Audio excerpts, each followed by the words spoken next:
হলো আমার বাংলা খাতা। আমার বাংলা খাতায় তোমাদের স্বাগত জানাই। বাংলা খাতায় আমার মনে হচ্ছিল চলো এই সামনের জায়গাটা ফাঁকা আছে, ছিঁড়ে গেছে, এখানটাতে আঁকা যাক। তাই জন্যে বসে পড়লাম ঝটপট আঁকতে।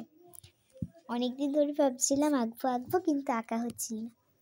আমার আর একটা চ্যানেল আছে, ওই চ্যানেলটাতে একজন কিন্তু কমেন্ট করেছে যে দিদি তোমার গলাটা খুব সুন্দর, তুমি এত আস্তে আস্তে কেন কথা বলো, আর তুমি কি কোনো কিছু অ্যাপ ইউজ করো তোমার কথার জন্যে?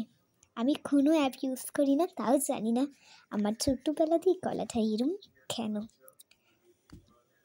আচ্ছা, তোমাদের আর একজন আমি বলছিল দিদি ভাই তুমি কোথার থেকে আঁকা শিখেছো? আমি আঁকা ছোটোবেলা দিয়েই শিখি না জানো, আমি নিজের থেকে যেটুকু পারি ওইটুকুই করি, আমি কারোর হেল্প নিই না। যাই হোক, আমি কিন্তু আঁকতে ঠিক ভালো করে বসে পড়লাম। এই জায়গাটা খুব বড্ড ফাঁকা ফাঁকা লাগছিল। চলো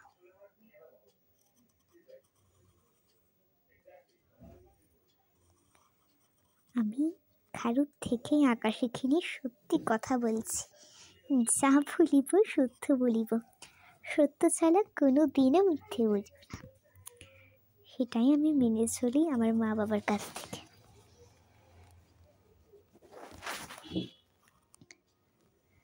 আচ্ছা, তোমাদের আঁকতে কি ভাল লাগে? আমার ছোটোবেলা থেকে আঁকতে ভাল লাগে, কিন্তু আমি আঁকিনি। নিজে থেকে ভাবতাম যেটুকু আঁকবো, তাই জন্যে কিন্তু আজকের আঁকাটা নিয়ে বসেই পড়লাম।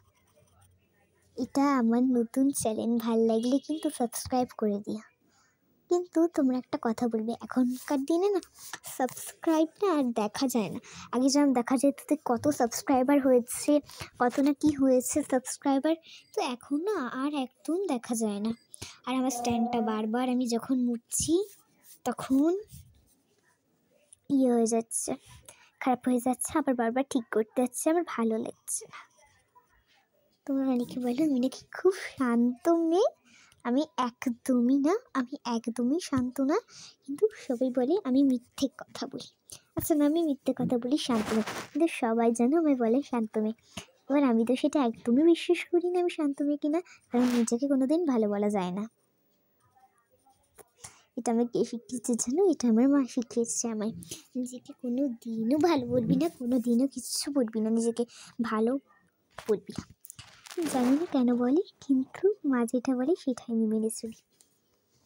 আর তোমরা অনেকে বলো যে দিদি তুমি ডেলি ব্লগ কেন দাও না, প্রত্যেক দিন একটু ছাড়া করে কেন দাও?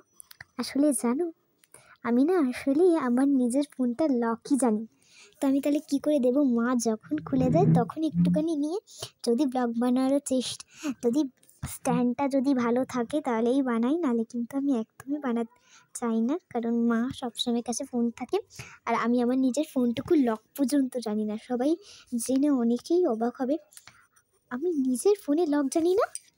ইয়াস সরি।